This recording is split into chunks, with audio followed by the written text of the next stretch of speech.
আসসালামু আলাইকুম বন্ধুরা, কেমন আছো? আশা করি সবাই ভালো আছো। সামনে ঈদ, আর ঈদ আসলেই কিন্তু আমাদের মেয়েদের কিন্তু একটি টেনশন থাকে, এই ঈদে কী রান্না করব। মানে নতুন কিছু রান্না করে পরিবারকে খাওয়াবো, নিজে খাবো, এরকম একটি ভাবনা মাথায় আসে। তাহলে এই ঈদে আমরা এই রেসিপিটি যোগ করতে পারি। আর এটি কিন্তু আমি খুব সহজে বা অল্প উপকরণেই কিন্তু দেখাবো। এটা এত বেশি লাগবে না। আমি মানে খুব সহজে যেভাবে সহজে সবাই রান্না করে খেতে পারবে, আমি ঠিক ওইভাবে দেখানোর চেষ্টা করব। কতটুক ভালো হয় তা আপনারা অবশ্যই আমাকে কমেন্ট বক্সে লিখে জানাবেন। তবে আমি যে এইভাবে রান্না করব, এতে কিন্তু এটার স্বাদটা কিন্তু কম হবে না, খুব বেশি মজা হবে।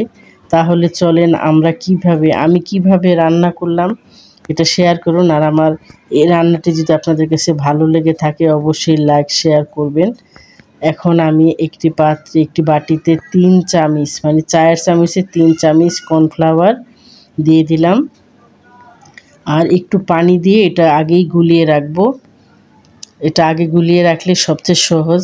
দেখা গেছে রান্নার সময় কিন্তু রান্না হাতে রেখে কিন্তু অন্য কোনো কাজ করা যায় না। সব কিছু রান্নার আগে যদি সব কিছু রেডি করে কমপ্লিট করে রাখি, তাহলে কিন্তু আমার রান্নাটা খুব সহজই হয়ে যায়।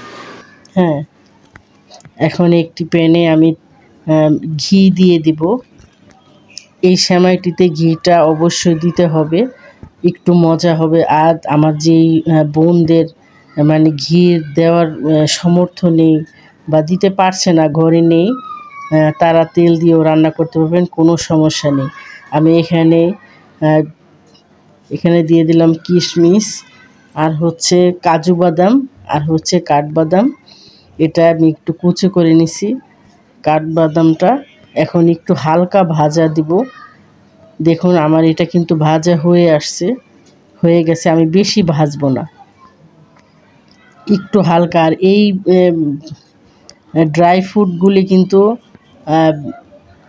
এইভাবেই খাওয়া যায়, এটা ভাজার কোনো প্রয়োজন হয় না। তাও ভেজে নিলে এটা আলাদা একটা ফ্লেভার আসে, ওই ফ্লেভারটাই কিন্তু সবচেয়ে ভালো লাগে। আর ঘি দিয়ে ভাজলে তো এটা অন্যরকম একটি স্বাদ এবং গন্ধ।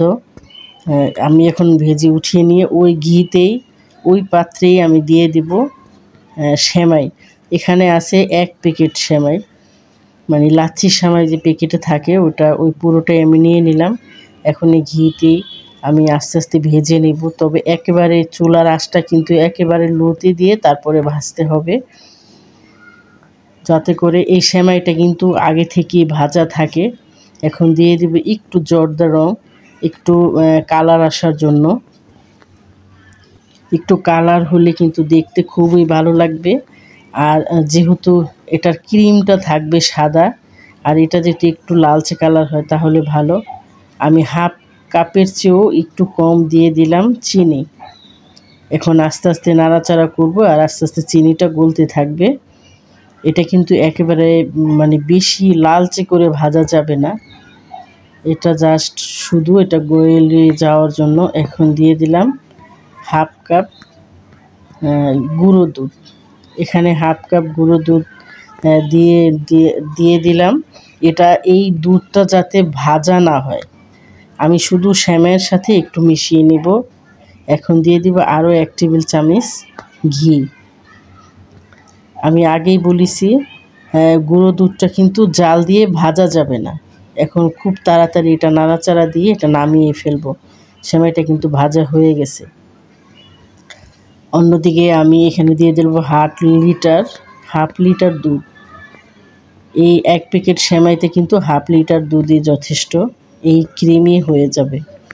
আর দিয়ে দিলাম 3 চামচ, ভরে 3 চা চামচ গুঁড়ো দুধ। আর দিয়ে দিব কনডেন্স মিল্ক, এটা হাফ কাপের মতো। 3 চামচ দুধে কিন্তু প্রায় হাফ চামচ হয়ে যাবে। আমি ভরে দিচ্ছি। গুঁড়ো দুধটা হাফ কাপ দিলেই হবে, জাস্ট একটু ঘন করতে হবে। আপনারা চাইলে যাদের গুঁড়ো দুধ নাই, ঘরে নেই, তারা ওই কনডেন্স মিল্ক দিলেও হবে।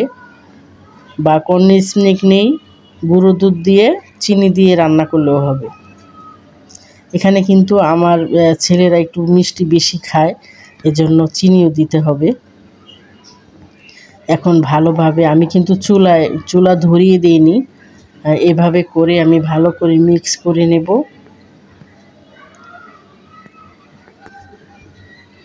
এরকম নাড়াচাড়া করতে থাকবো। আর অন্যদিকে আমি চুলাটা ধরিয়ে দিইনি, ওটা গলাতে দিয়ে গেছি, দুধটা আর চিনিটা গলতে থাকুক। আর অন্যদিকে আমি সেমাইটাকে সেট করে নেব। যেই পাত্রে আমি সেমাই সেট করব, ওই পাত্রে আমি অর্ধেকটা পরিমাণ সেমাই এইভাবে দিয়ে দিব। এভাবে সমান করে মানে পুরো বাটিটাই যেন সমানভাবে বসে সেমাইটা। এভাবে করে একটু হালকা চাপ দিতে হবে, বেশি চাপ দেওয়া যাবে না, তাহলে বেশি শক্ত হয়ে যাবে, কেননা এটার সাথে চিনি আছে, এজন্য বেশি চাপাচাপি করা যাবে না। হালকাভাবে দিলে ক্রিমটা ভালোভাবে বসবে সেমাইয়ের সাথে। এবার আমি চুলাটা অন করে দেব। চুলাটা কিন্তু মিডিয়াম আঁচে থাকবে। এখন আমি নাড়াচাড়া করতে থাকবো, কেননা দুধটা কিন্তু বেশ খানিকটা ঘন। আমি গুঁড়ো দুধ এবং কন্ডেন্স মিল্ক দিয়ে দিছি কেন, আমার এটা দুধটা জাল দিয়ে কমাতে হবে, এই জন্য। আর দিয়ে দিলাম এলাচ গুঁড়া, আপনারা চাইলে ভ্যানিলা এজেন্সিও দিতে পারেন। আর দিয়ে দিলাম হাফ কাপের চেয়েও কম চিনি, মানে চিনিটা বুঝে শুনে দিতে হবে, যে যেরকম মিষ্টি পছন্দ করে ঠিক এরকমভাবে দিতে হবে। এখন নাড়াচাড়া দিয়ে রান্না করতে থাকবো, বলক আসা পর্যন্ত অপেক্ষা করব। এটা কিন্তু বেশি জাল দিতে হবে না, এটা বলক আসলেই কিন্তু হয়ে যাবে। এই যে দেখুন, এখন এটা কিন্তু নিচে জমে জমে গেছে, এজন্য আমি আবারও নাড়াচাড়া দিয়ে এটাকে ভালোভাবে মিশিয়ে তারপরে এটা দুধের মধ্যে দিয়ে দেব। দুধটা যখন এরকম বলক আসবে তখন এটা হয়ে গেছে। এখন আমি কন্ডেন্স মিল্কটা দিয়ে দিব। এখন দিয়ে দিলাম 1 চিমটি লবণ। যারা লবণ পছন্দ না করেন লবণটা বাদ দিতে পারেন, তবে আমার কাছে ঝাল মিষ্টি খাবারে একটুখানি লবণ দিলেও আমার ভালো লাগে। আমি সব খাবারই লবণ দিয়ে রান্না করি। এরকম একটু যখন হয়ে আসবে, এখন দিয়ে দেব সেই কর্নফ্লাওয়ার যে গুলিয়ে রেখেছিলাম ওটা। এটা দেওয়ার সাথে সাথেই কিন্তু এটা ঘন হয়ে আসছে। এখন কিন্তু নাড়াচাড়া বন্ধ করা যাবে না, অনবরত খালি নাড়াচাড়া করতে হবে। আর এটা 2 থেকে 3 মিনিট রান্না করলেই হবে, এটা বেশিক্ষণ রান্না করতে হবে না। এটার ঘনত্বটা এরকম হবে। আর এটা এভাবে কিন্তু নাড়াচাড়া করতে হবে, নিচে লেগে গেলে কিন্তু এটা স্বাদটাই নষ্ট হয়ে যাবে। এই ঘনটা কিন্তু আরও ঘন হয়ে যাবে, আরও শক্ত হয়ে যাবে যখন আমি এটা সেমাইয়ের উপরে দেব এবং ফ্রিজে রাখবো। এখন এই গরম থাকা অবস্থায় কিন্তু আমি সেমাইয়ের উপরে ঢেলে দেব। আমি পুরোটাই দিয়ে দেব, পুরো ক্রিমটাই দিয়ে দেব উপরে। এটা কিন্তু খেতে আসলেই অনেক মজার। এখন দিয়ে দিব সেই বাকি অর্ধেক সেমাইটা। এভাবে করে হাত দিয়ে একটু একটু করে, মানে সমানভাবে যেন বসে। এটা তো পরেই করা যাবে না, এই জন্য হাত দিয়ে অল্প অল্প করে ছিটিয়ে তারপরে জানি দেখতে হবে যে সব জায়গায় সমান হয়ে বসছে সেমাইটা। এভাবে দিয়ে দিতে হবে, তাহলে দেখলেন তো কত সহজেই কিন্তু এটা রান্না করে ফেললাম, আর সময় কিন্তু কম লাগে। তাহলে আপনার পরিবারকে এরকম নতুন একটি সেমাই রেসিপি আপনারা দিতে পারেন, এই ঈদে উপহার দিতে পারেন। সবাই খেয়ে কিন্তু প্রশংসাই করবে।